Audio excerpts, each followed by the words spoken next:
Hi, everyone, and welcome back to the Aga Wilson Show. Today, my guest is Nicole Jardim, and she is a women's health coach and reproductive health, right? And then she also wrote a book, an amazing book called Fix Your Period. So we're going to talk periods today. We're going to talk, everything women's health, basically. So welcome, Nicole. So good to have you after all these years since I I saw you know. last in New York on your Thank event. you. Thank you so much for having me. I know, I love that we got to reconnect after all this time. It's been amazing. Yeah, so Nicole and I actually did an event together way back when I was more involved in working with women's reproductive health. And it was back in the days where I was, yeah, after the UN and a lot of humanitarian work that we did together.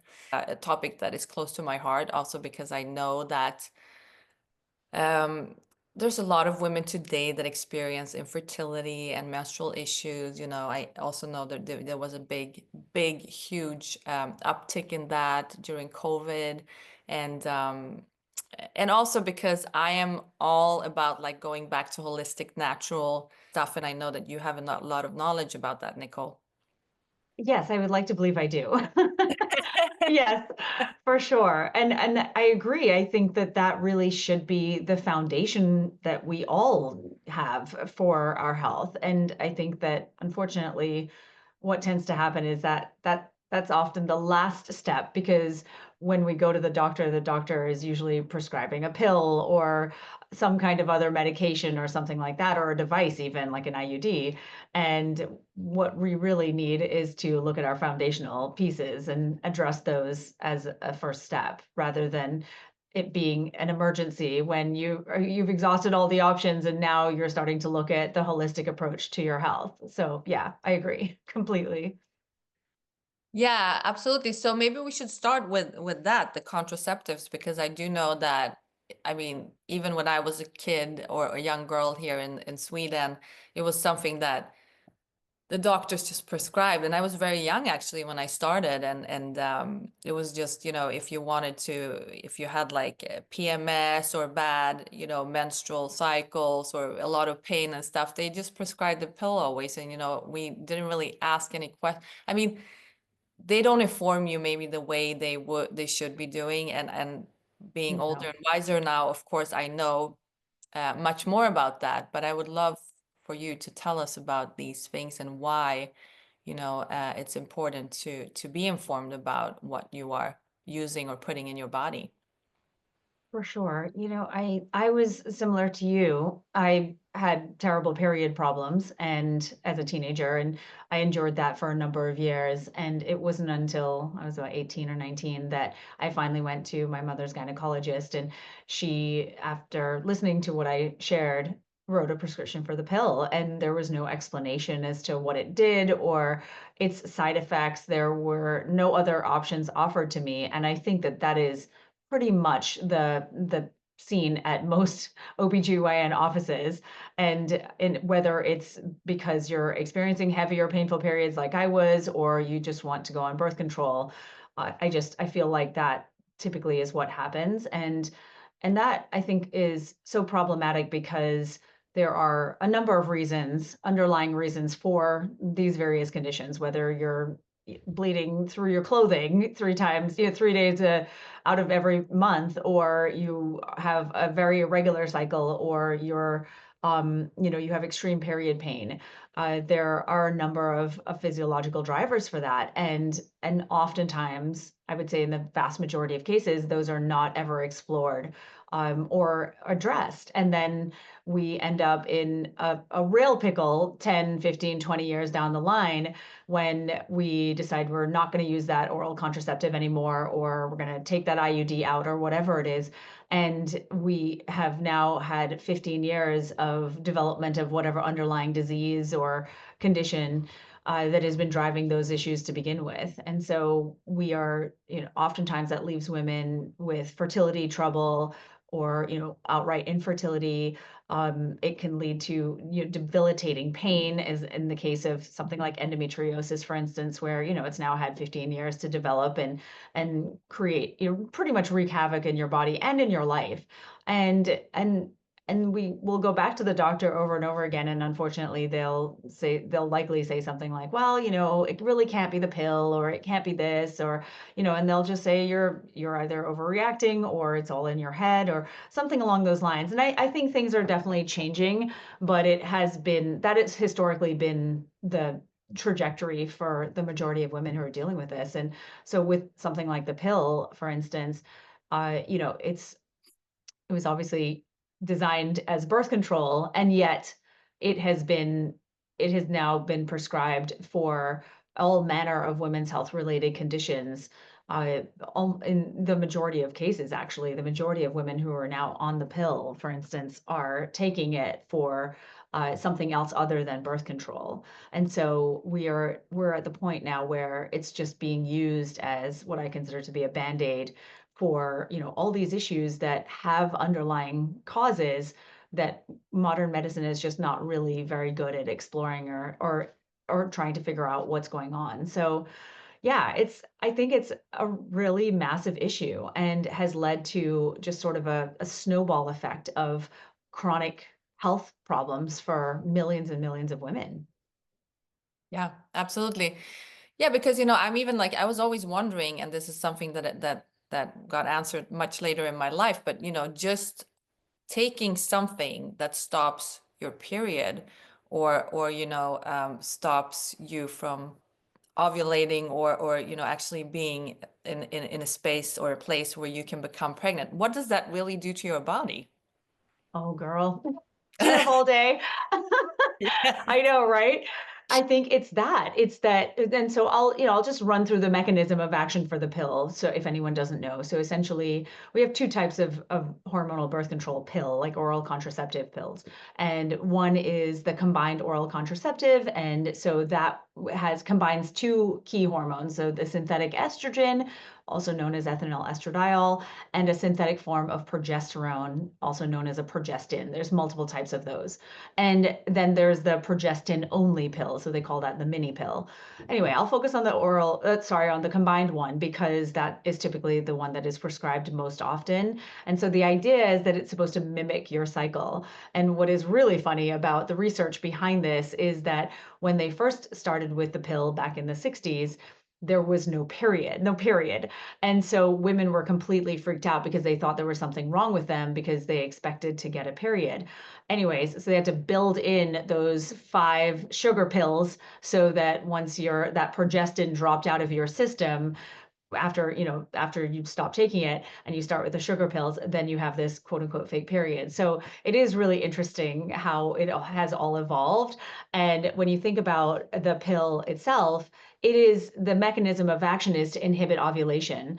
And I cannot tell you how many women have tried to argue with me online about this, about the fact that they're not stopping ovulation. And I truly cannot believe that they are taking this medication that has tremendous side effects potentially, and they are so ill-informed. Like, they have literally not been told by their doctors how this form of birth control is actually working in their bodies. And so yes, so essentially you are replacing the estrogen in your body. So you start that day one of your cycle, you start taking that ethinyl estradiol pill, and so you take those. And so that is telling your brain that you don't need to make estrogen, your ovaries don't need to make estrogen in order to prepare an egg for release at ovulation. So it's stopping that communication between your brain and your ovaries. And then that ovulation just won't happen, because your ovaries are not getting the cues that they need to get. And so then your ovaries are not going to ovulate, and they're not going to then start producing progesterone on the other side of ovulation. So when at the middle of your cycle now, you will stop taking the estrogen, and you will start taking the progestin. And so that is going to make up for the progesterone that your body would be making. The problem is that these are synthetic versions of our real and hormones, and as a result, they are not they don't have the same effects in our body, and they also come with side effects too. So it's a sort of multi-pronged approach that leads to potential problems with it. And so then that progestin would potentially act as a barrier to sperm because it changes your cervical fluid, and it really tends to thin out your uterine lining. So you end up, with an inhospitable environment for a potential fertilized egg if one were to be fertilized, which can happen when you don't take the pill exactly according to the directions. So so that's what's going on. And I think if women had an understanding of that, they might question it, and they might maybe think about other forms of birth control, or learning, really learning their cycles, and possibly practicing a fertility awareness based type of birth control instead. Yeah.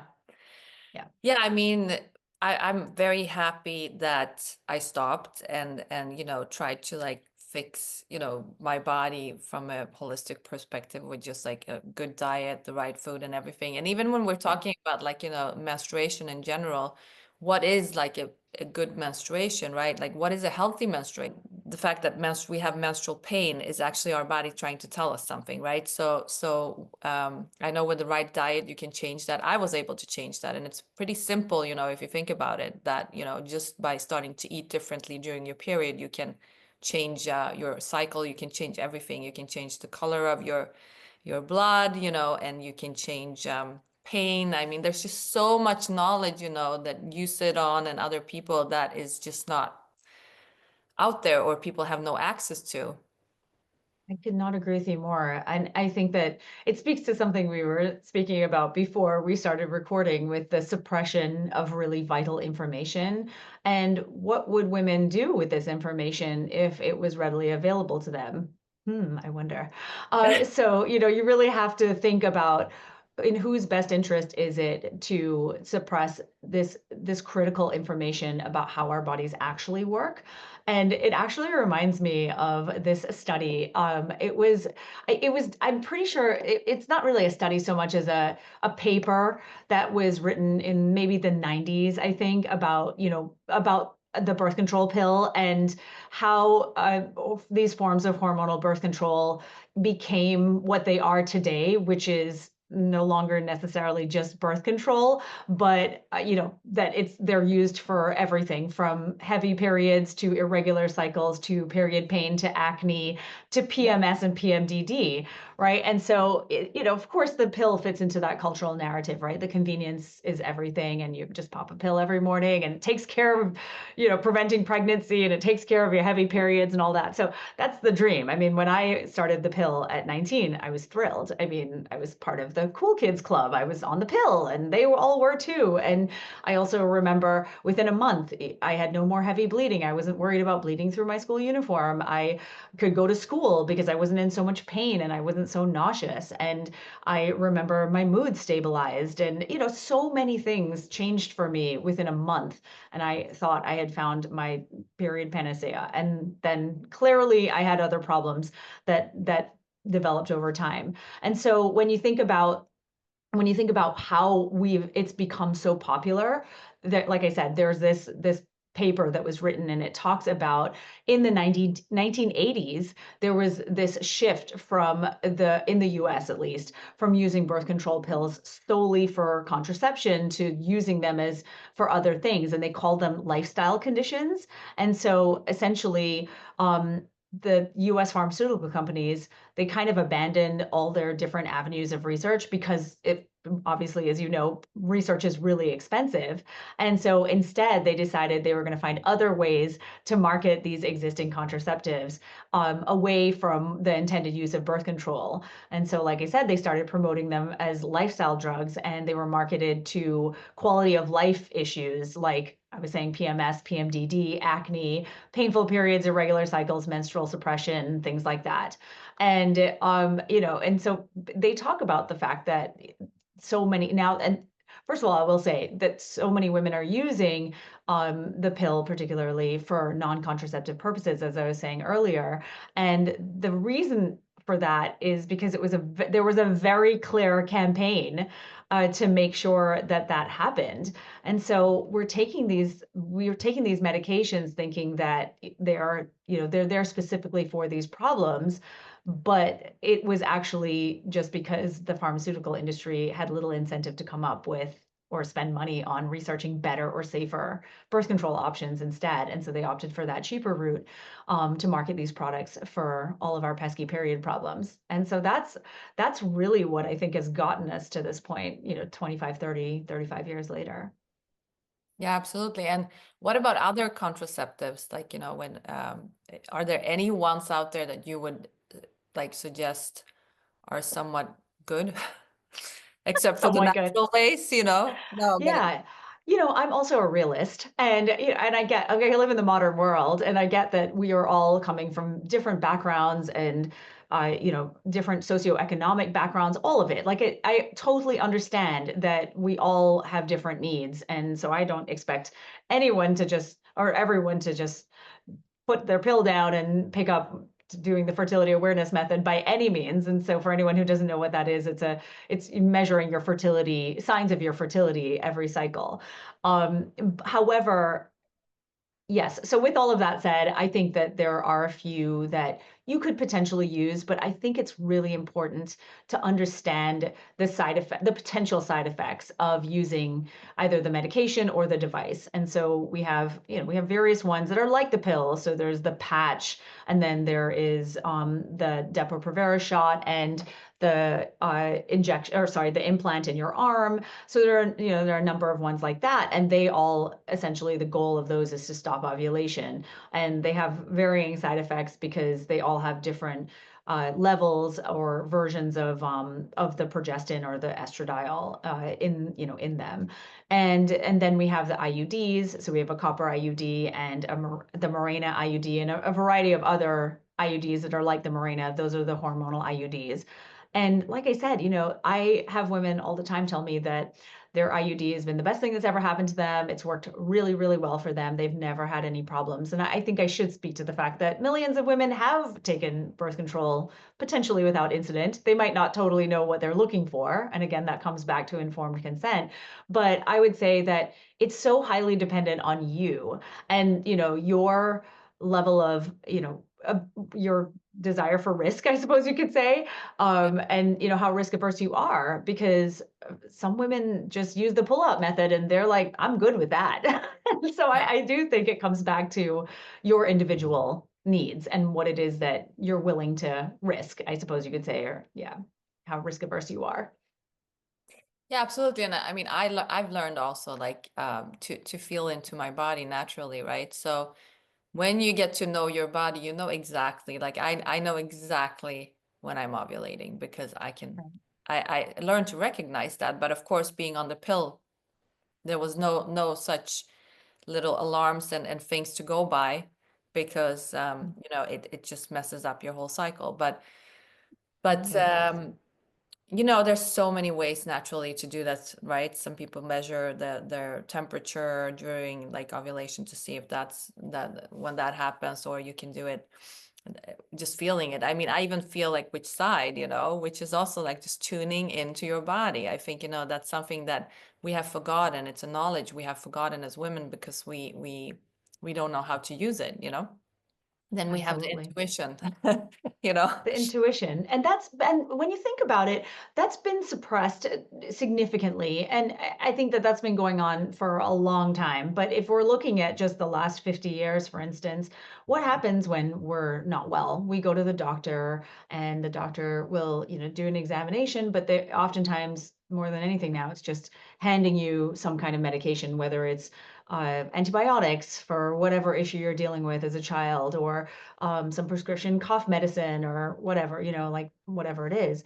And so over time, we really lose that little voice you're talking about, that female intuition about what's going on with our bodies, right? It's sort of trained out of us. And by the time we're teenagers and in our 20s, I think that intuition has been dimmed so far down that we don't even realize, like we kind of know something's not right. And women say that to me in droves. I knew something wasn't right, but I went along with it anyways because, the doctor is saying and the nurse is saying, and I just felt like I needed to do it. And so there is that level of, I knew that there was something that was not right. And I think we really have to rebuild that intuitive muscle. Yeah, absolutely. And also knowing like what kind of food we can have to nourish our bodies, and this goes for, period, it goes for postpartum,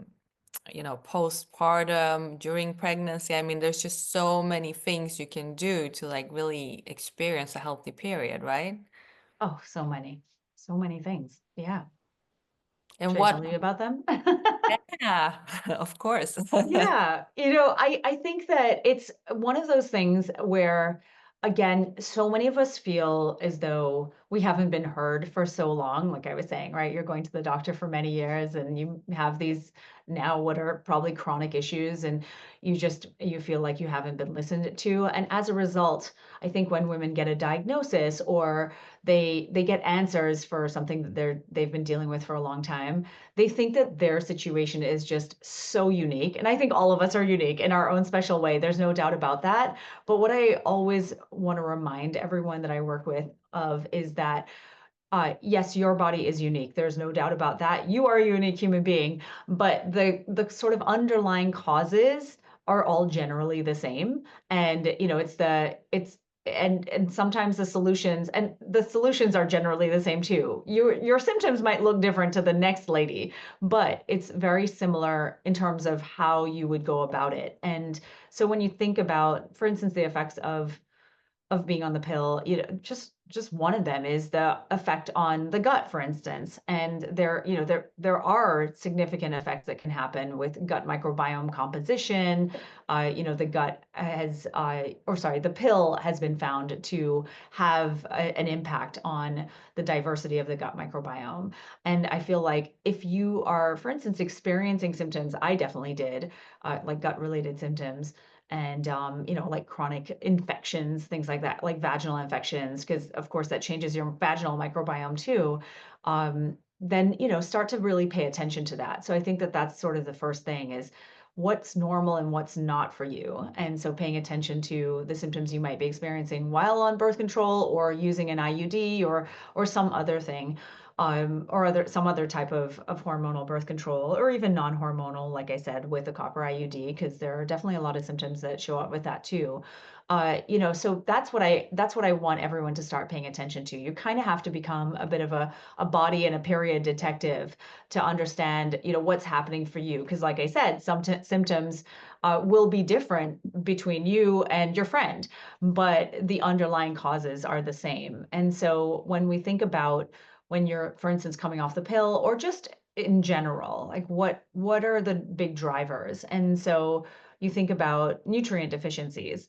And I know we hear this all the time, but I feel like we can't stress it enough. For instance, like with the pill, not only does it affect the microbiome, but it also increases intestinal permeability. So we have the microbiome, which is potentially part of the reason why it impacts the absorption of certain nutrients like magnesium and selenium and some of the B vitamins, things along those lines. And these are really critical for I mean, so many functions, but let's say your ovarian function, like ovarian follicles, the health of ovarian follicles, the development of the follicle that's going to release the egg, for instance, just the health of ovarian hormone production in general is so dependent on B vitamins and magnesium and selenium and zinc. And so when we are in a chronically depleted state, our body just doesn't have the raw material to make these hormones or to ovulate.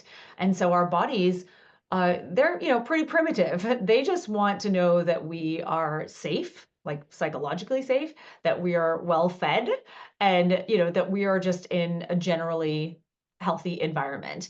And that's what is going to help facilitate consistent healthy ovulation, which is then facilitating the production of testosterone, estrogen, progesterone, these incredibly important sex hormones to our overall health, because that's the other misconception, is that these hormones are really just useful for fertility. And if you're not thinking of getting pregnant, then there's no need to even worry about them, which is so crazy. And so that's really where we start. So I want to know, what are you eating? How much of it are you eating? When are you eating? How often do you eat? Like, how long do you wait when you wake up to then eat? Are you drinking tons of coffee? Like, what's happening with the beverages in your life? Is there coffee? Is there alcohol? What are all of your symptoms? And, when did all of those start? So these are all questions that I think we should be asking ourselves when it comes to trying to recover our hormone balance. Yes, Nicole, so absolutely. I mean, these are all like really important things. And I feel that there's so much changes we can do ourselves, and it's also something that I think a lot of people are lost with because I have a lot of friends who like went to the doctors because they had some sort of hormonal imbalances, and they measure the hormones, and they're like, oh yeah, there's nothing, we can't really see anything, and we can put you on the pill. That's what they say even to women that already have kids, and they're like, hitting the menopause phase. And I mean, I just, it's just crazy because there's so many things that have root causes that you can actually go and heal Yeah. we are not aware of, and I've done it myself. I mean, I know also like during COVID, I experienced menstrual abnormalities. So I had like, I mean, it was just like completely off the charts, what I experienced, including like clotting and extremely like very, very heavy periods to a point where I thought I was dying because it was like so incredibly heavy. And before that, I had no problems. It was always regular, right? So, and I know a lot of women experience this. But, and I'm still kind of like getting back. I'm healing, I found out, that how to kind of balance my hormones and, what to do. There's like a lot of incredible like plant medicine that helps, instead of taking these synthetic hormones to like balance it out. But, one of them was wild yam that helped me tremendously. I've also used Vitex, to kind of like balance stuff out. And of course, like the most important thing, what we eat, I've heard about the raspberry leaf tea, Yep. that I also drank for a while. But I want people to know that it's like it's really you can cure this. You can get back to your health, menstrual health and physical health. And it's not, you just have to talk to the right people because going to a doctor and being sent home again and putting you back on the pill like that doesn't make any sense to me. No, it's the definition of madness. It really is. And I think that because, we've talked about this and we've established the fact that because conventional medicine is so dominant in our culture and our society, women think that that's their only option when in fact I think it should be the very last option, as you're saying, right? There's so many things, exactly what you were just talking about. And so the nutrition piece is just one component of it, but then there are so many add-ons. Like you mentioned, red raspberry leaf tea. I can't tell you how many women have told me, I started drinking this tea and I had the easiest period I've ever had in my life. I just can't even believe that this is possible. And I think that there, like I was saying, right, we've dealt with something for so long. We've been told these messages about our bodies are complicated and women's bodies are such a mystery. And and that and there's no easy fix for any of this. And when you feel like you've tried everything, um, you're really feel I think you feel just defeated. And I understand it. I felt the same way too. When I came off the pill, it was after 5 years of being on it, and I was basically at the point where, I ended up in the ER in the emergency room for like a reaction, like an allergic reaction to a medication for a UTI that, it was a new UTI medication because the other, I just kept getting them. And she thought, well, I'll try another one because you keep getting them. But it was because I was on the pill for so long and it had completely destroyed my gut microbiome and, and my nutrient absorption. And it had also, my hair was falling out. I had skin issues. I had horrible gut issues. I had these chronic UTIs and yeast infections. And I've seen that trajectory for so many women. Like it's like clockwork. What starts to happen? You start to get a UTI, or you get a UTI, and you think, okay, that's weird. And then you maybe get a yeast infection, and you think, okay, maybe that's a one-off thing too. And then you start to get immune stuff. Like you start getting colds. So I started getting sick a lot, and I thought, okay, that's weird. I never really used to have that problem. And then I got mono, and things just went downhill from there.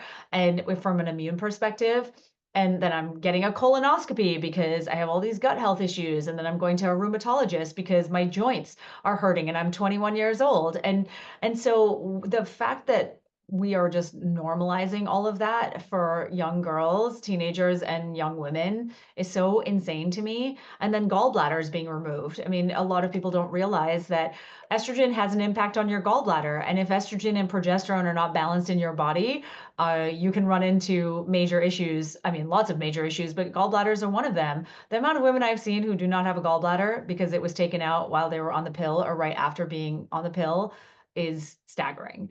And so I think, like I said, we have to really tune back into that intuition that was lost a long time ago, and figure out what the hell's going on here. Because what I've learned is that no one is coming to save us, and we literally have to save ourselves. Like, we're the ones who have to empower ourselves and educate ourselves to understand what could be going on here. And that's sort of the premise of all of my work, because I feel like it's urgent. We have no choice.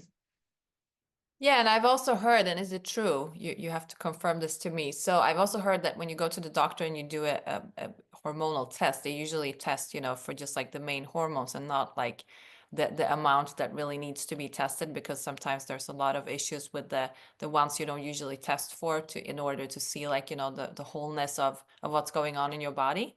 Yes. Oh my goodness. That is another massive beef I have with just going to the doctor. I mean, the first thing that they often say is, "Well, your hormones fluctuate, so we're not going to test anything." I'm like, yeah, of course they fluctuate. We're females. Yes, they Yeah. do fluctuate, but there are norms for each phase of our cycle. In fact, if you were to look at the test results, which I have shown people when they come to me and they say this is what their doctor says, I show them actual blood work results of estrogen, progesterone, testosterone, all of these hormones that do fluctuate. And you can see that there is a normal range for the ovulation or mid cycle. There's a normal range for day 3 of your cycle, which they often test on that day. There's a normal range for the luteal phase. So it's enraging to me that I hear this as often as I do. So that's the first problem, is that they won't test anything because you have fluctuations. The second problem is they'll test, but they don't test enough of the hormones that you, like you said, to give you a full picture of what could be going on. And the third problem is they test at the wrong time of the cycle. I have women coming to me and they say, well, yeah, he tested on, I was on day 11 of my cycle and that's when I got tested. And I'm thinking, oh my gosh, okay, that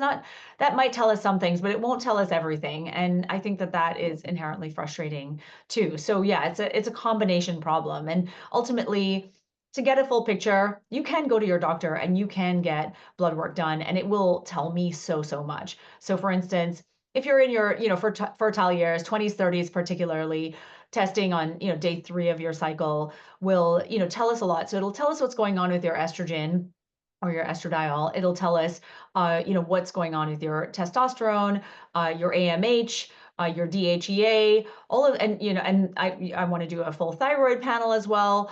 And so an SHBG, which is sex hormone binding globulin, you can kind of see if that is potentially impacting your estrogen, your testosterone levels, because it binds those hormones. And so when you see those things, you can kind of see, okay, what's, our and FSH and LH as well. Sorry, I should have said that. So those are your brain hormones that talk to your ovaries. And so we want to see, is FSH and LH, are they normal? Are they too high? Is LH too high in relation to FSH? There's so much you can actually glean from just a little old blood panel. And so you don't necessarily need all the fancy testing that a lot of people push these days. And those are great too. But I feel like to start, you can just do this. But I have literally a guide. I'm like, take this to your doctor and tell them that this is what you would like to test. And sometimes it works and sometimes it doesn't. And then if it doesn't, then you've really got to try and find another doctor who's willing to listen to you, because that's the whole point of medicine, is it not? That they're here to serve you and help you with your health, not the other way around. So yeah, It is frustrating. It's a frustrating system to be involved with. Yeah, especially because I feel like, a lot of people do today experience a lot of hormonal imbalances, and it's probably because we are exposed to, much more pesticides, much more, pollution in the air, unclean water. I mean, Plastic. food Oh, related, yeah, plastic, like food related toxins that, can go out, write a whole list on those too, yep. but and so the importance again is going back to obviously like, eating whole foods, like cooking your own meals and trying to detox your environment as much as possible. No, so basically, like because there are so many people experiencing these imbalances today, and they have no guidance, like what does one do and what are even the symptoms of that? Because in most cases, I don't think people even know. No, they don't. That's so true. That's a really good point as well, right? So this is how it looks, is that you think you have problems and you go to your doctor and then you want them to do testing, but you don't even really know what they should be testing. You're hoping that they know. I think that Yeah. that's Yeah. where we run into issues, right? And then the second thing is that you don't really even know what your symptoms mean.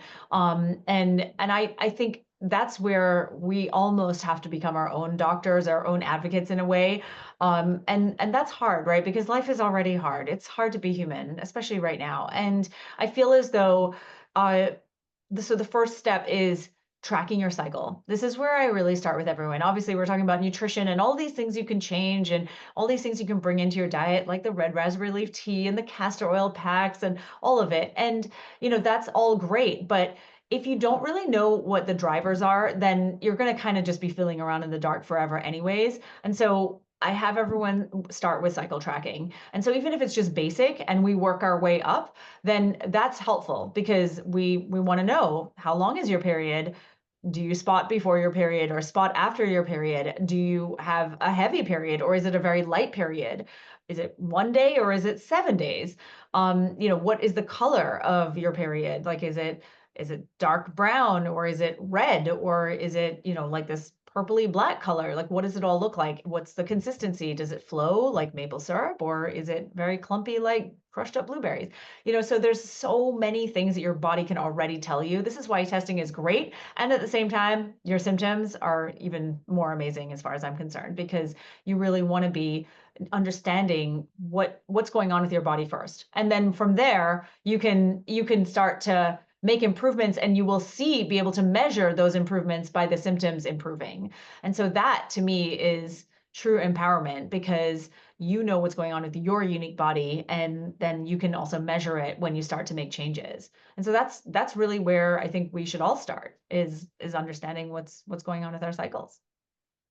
Yeah, absolutely, absolutely, and yeah, it's just it's just a crazy world we live in. I feel because these are things that we should have been learning even in school. How to like take care of our own bodies, or at least listen to them, because your body will tell you. You have an intuition to that. So I think it's Oh, important. it's telling you. Right? I mean, when you think about symptoms, I feel like that's your body's way of communicating to you that there's something really Exactly. wrong, right? But we don't Yes. know that. We're just told to suppress them. Exactly. You go to the doctor, you get a prescription, and it's like, oh, this will fix it. Yeah, But then, you get some other side effect, and then, you need to take a pill for that too, and then another and another. So it's a awful. crazy world we live in, at least for me that has been practicing this kind of lifestyle for many years. But another great thing that I love is, PMS. PMS, is it real? Some people say that it's Oh my not, that God. it's just like all made up. But according to the expert, Nicole, is it real? Yeah, so it's called premenstrual syndrome or premenstrual tension. I know that people in the UK and I think in some parts of Europe will call it that too. And that's, it's a collection of physical and psychological symptoms. They arise typically in the lead up to your period, so somewhere between a couple of days and maybe a week before your period will begin. And there are a number of documented symptoms, like I said, physical, emotional. So we've got the bloating and the fluid retention and the cramping and the low back pain and acne. And you might have some sleep problems. You might have cravings for salt or sugar, headaches, migraines, all that kind of stuff, breast tenderness. And These symptoms are very real. And but my problem is that we over pathologize women's lived experiences. That's my opinion of it. It's very frustrating to me to sort of see how much we tend to, because we haven't been listened to for so long, we tend to identify with our conditions. And I get it. I really do understand it. Like when we do finally get a diagnosis, then we are the diagnosis. And so with premenstrual syndrome or PMS, I feel like these symptoms are real and they make sense. Like for instance, fluid retention, that makes sense. Your body is producing a massive amount of progesterone in the second half of your cycle. Progesterone is the progestation hormone. It is going to support pregnancy, a possible pregnancy. Your body is preparing for a potential pregnancy, whether we like it or not. This is evolution. This is how bodies work. And so that's what it's doing every cycle. So it's not really thinking about your cute jeans that you just bought that you can't fit into anymore. It's thinking about the furthering of humanity, so to speak. And so it's much more profound than we actually think of it on a daily basis. But so when you think about the fluid retention or the bloating, for instance, like I said, that's progesterone doing what it does. The problem is it's not your hormones that are really wreaking havoc on your body. And that's really where I think the disconnect lies, is that we think it's our hormones that are the problem. It's the underlying issues that are creating problems in either the first half or at ovulation or in the second half of our cycle. And so what I mean when I say that is it's mostly chronic inflammation, and that is often driven by gut related imbalances, like I was talking about, the microbiome, the gut permeability issues, the chronic stress in our lives, whether that's psychological stress or like some kind of physical stressor, like a chronic illness or some other issue, over exercising, under eating, the lack of nutrients. All of these are drivers for hormone imbalance and furthering the symptoms that we experience. So yes, maybe having like a slight headache before your period, is not that big of a deal. But when it morphs into chronic migraines, that's when you really have to be looking to see what's going on. Because I think symptoms are normal just because of the mere fact that we are cyclical beings and our hormones are fluctuating significantly throughout our cycle. But when you morph into a different person or you put on 15 pounds before your period, then I think then we need to explore further. We need to investigate. What about the emotional part? Because, I mean, I don't know about you, but I know that Yes. the very short, patience during those days. And if someone gets in my way, I'm warning them ahead, that I have PMS. Absolutely. And okay, so there's a few things here, a few thoughts on this. There are definitely the emotional symptoms. There's absolutely no joke about that. And I think that we have to acknowledge that we're feeling the symptoms. And so like I said, I feel like the symptoms we're experiencing are absolutely legitimate. I also like to see them I see them as a message from our bodies. And I just don't think we're, randomly descending into premenstrual hell every single cycle for no reason. Our moods definitely change. There's no doubt about that. I always joke that progesterone, estrogen is like the rose tinted glasses. And that's how we see life in that first half of our cycle, particularly as estrogen and testosterone are rising, where, estrogen makes you prettier, literally, it makes sense from an evolutionary perspective. You're getting ready for ovulation and potential pregnancy. And again, right, this is what our bodies are meant to do from an evolutionary perspective, not necessarily what's happening in the real world, in the modern world. But the point is that estrogen, testosterone, it's putting you out into the world. Your skin looks better, your hair looks better. All of these things are happening to, again, further humanity. And then progesterone comes along, and now it's like that preparation for pregnancy. So all of that stuff goes away. And then progesterone comes in, and it's kind of like truth serum. The rose tinted glasses are gone. And you see the things that are happening in your life in a vastly different way.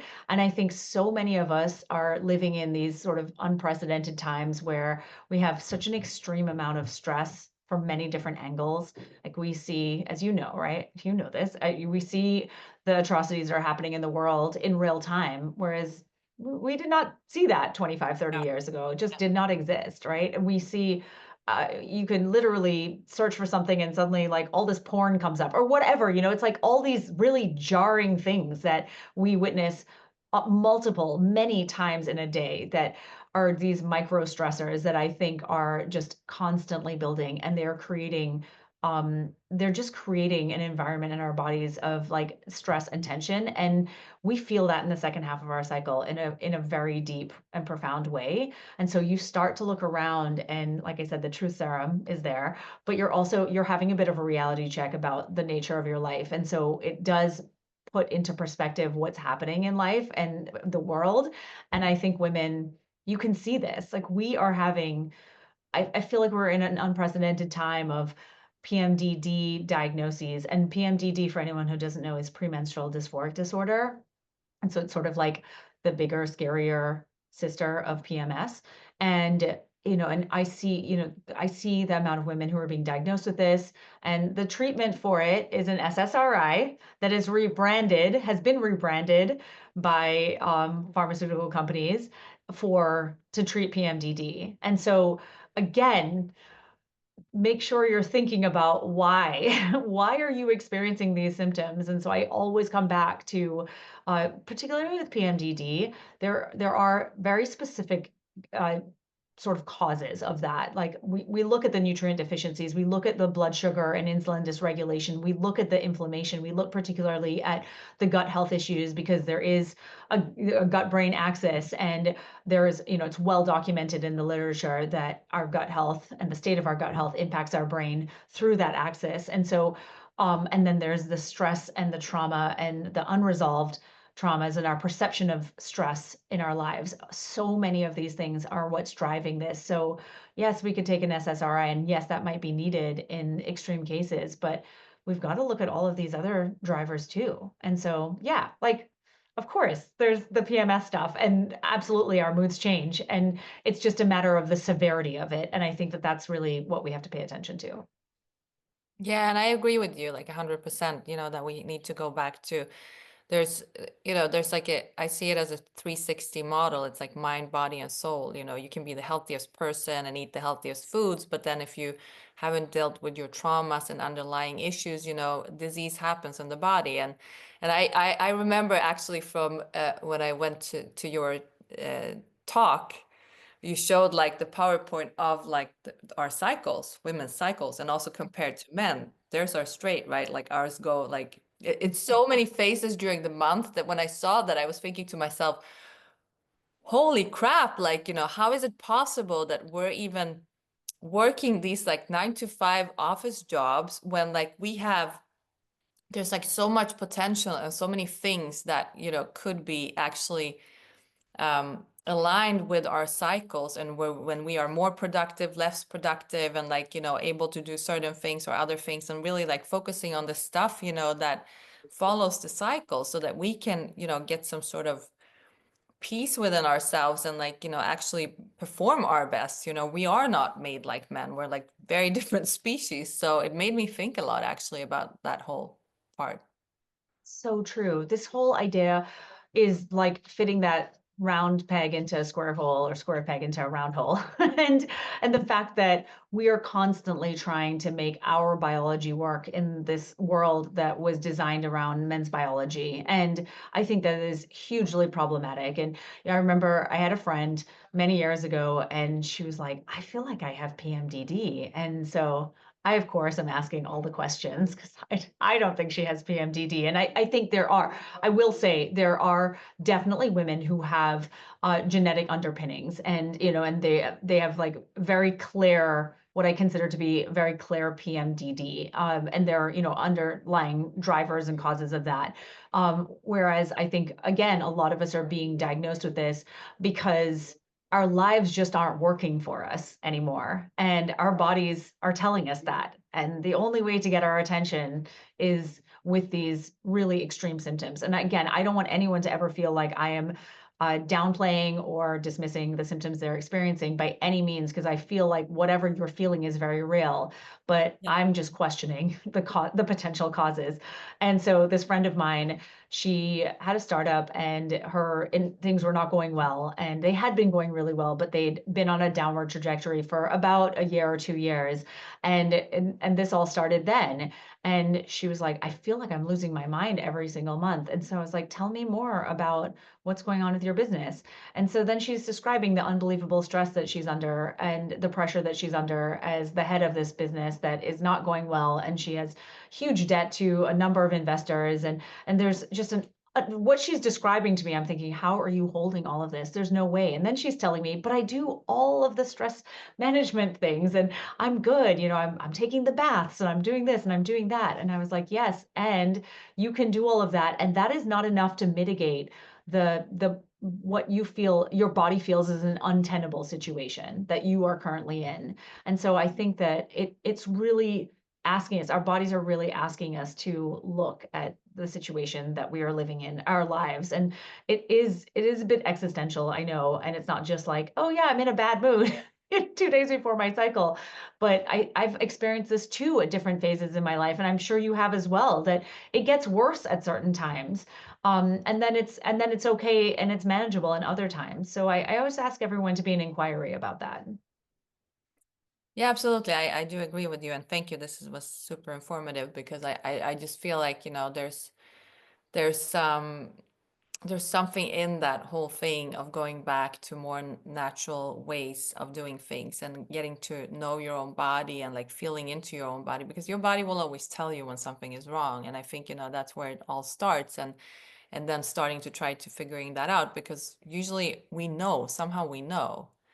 And I also wanted to like end on the part where actually we as women also have been seeing our periods usually like, something bad, something yucky, it's a big taboo, in the world. And I think also it's time to start to embracing our periods. Like I actually always loved having it, because that's my time when I like step back. I can tap into my creativity. I can like, rest at home. And I know not everyone has that opportunity to do that, but like again, listening to myself and my body, where I just want to be by myself, but I'm very creative and I can produce a lot of stuff, right? So that part to me is really important, because we've been so shamed, and period has been something that's like, it's bad, it's an issue. Oh no, I'm going on my period. But I think, we as women also have to start embracing that, and knowing that we are able to create life with that, and it's something really truly beautiful. Absolutely. I think about this a lot. When you think about, I'll just say in the US, for instance, I think about the stats on sex education and the fact that uh, so few states even have rules and mandates around accurate sex education, much less any at all. And then there's abstinence education. And so when we think about the cultural context and the fact that in a society like this one, which is considered a Western society that's relatively advanced, I don't know, some people might beg to differ with me at that point on that point right now. That's fine. But generally speaking, and I think about the country I come from, small island in the Caribbean, and I went to Catholic high school. We had something called Christian Family Life Education. It was all terrifying, basically. You were basically, the general consensus is that girls particularly are made to feel scared of their menstrual cycle and of their bodies and how they work. And there is really never any education, rarely if ever, about feeling good in your body and understanding that your menstrual cycle brings with it a variety of superpowers. In fact, from a very young age, we're told to not talk about it or just to ignore it, really, and to fear it. And so when you live in fear of something that's happening in your body, or you just don't understand it, what are you going to do? You're just going to you're gonna come to dislike it and maybe even hate it, especially if you have pretty severe symptoms, which was my experience. I hated my period because of that. And I got that messaging from my mom too. She also had really terrible period problems, which makes a lot of sense. And so I feel that the tide is definitely turning. I see all of my friends and how they speak so openly with their kids about periods. And then there's other women I know who uh, they have a 10-year-old and they haven't said a word and they're Yeah. completely panicked about it. And so I do think it still runs the gamut. And I think that it's our job, particularly as parents. I'm not a parent, so I can say this without, without ever having to do it. So I get that. But at the same time, I think it's our job as parents, particularly as mothers, to talk about our menstrual cycles without all the baggage that we have attached to them, because our children have no attachment to this stuff. And you see it. All of my friends have told me the most hilarious stories. Like one of them had a menstrual cup. She was in the bathroom and her daughter's like, "Oh, mom, it's the volcano again," and she was like, we're all cracking up. And so these kids literally have, like I said, they have no preconceived notions about what a period is. And if you talk to them in like an adult without all your stuff around it, you're going to find that they're going to be like, "Oh, that's cool. Okay." And they'll move right on to the next thing. And so it becomes completely inert for them. And will not have all of these negative feelings or these connotations associated with a menstrual cycle or bleeding or, any of this stuff. And so that's what I've loved to witness, is the shift in how we're talking to children. And so I think that that's really where it starts. I think education obviously is huge too, but they're our kids, they're our responsibility. And I think that it's so important for us to start there. Yeah, exactly. And with boys too. I mean, I have a son, Yes. but I've been very open with him, about all of that stuff because I think, that, obviously like age appropriate, right? But like I'm it's natural. It's something that they have to learn, exists. So Yeah, that of being course. said, I also wanted to, no, first of all, thank you so much for like the incredible deep knowledge and contribution that you're doing, on this planet. And also, where can people find you? And of course, your book that Absolutely. I would like really want everyone out there to read because it's just like such an incredible guide to, how you can, yeah, how you can fix your period. Very simple. I know, I tried to keep it very direct. Thank you so much for having me on. I really appreciate the conversation and all the work that you do in the world as well. And I think that there is definitely a collective rising, thankfully, that is happening. And I'm just so thrilled about it. It's amazing to see how much interest there is in women really understanding their bodies and understanding the importance of ovulation to our overall health, not just their fertility. And so it's been really cool to see that over the last 10 to 12 years. I'm sure you've obviously witnessed it too. So it's great. And so for me, you can find me at NicoleJardim.com. I also have a period quiz. You can just go to fixyourperiod.com. We'll eventually merge all of it. It's been quite a journey trying to figure this out. But yes, you can take a very detailed period quiz. Once you take the quiz, you'll have all of your results presented to you in a dashboard format so that you can really understand all these things I've been talking about, like what your blood color looks like or how long your period is and what all of those things actually mean. And then we also have a Fix Your Period Collective, which is a membership that allows you to go through all of my trainings. I have a course in there. I have multiple protocols for all different kinds of period and cycle related issues, recipes, everything. So it's sort of a one-stop shop. And I just want women to ultimately feel better in their bodies and go live their best lives. That's really what it comes down to.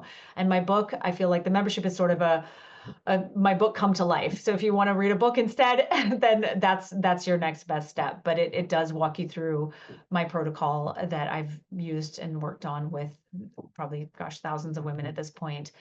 So yeah, that's where you can find me. And then also Instagram too. I do a lot of work on Instagram as well, a lot of sharing of content on there. So if you just want to dip your toe in, then that's a good spot to start.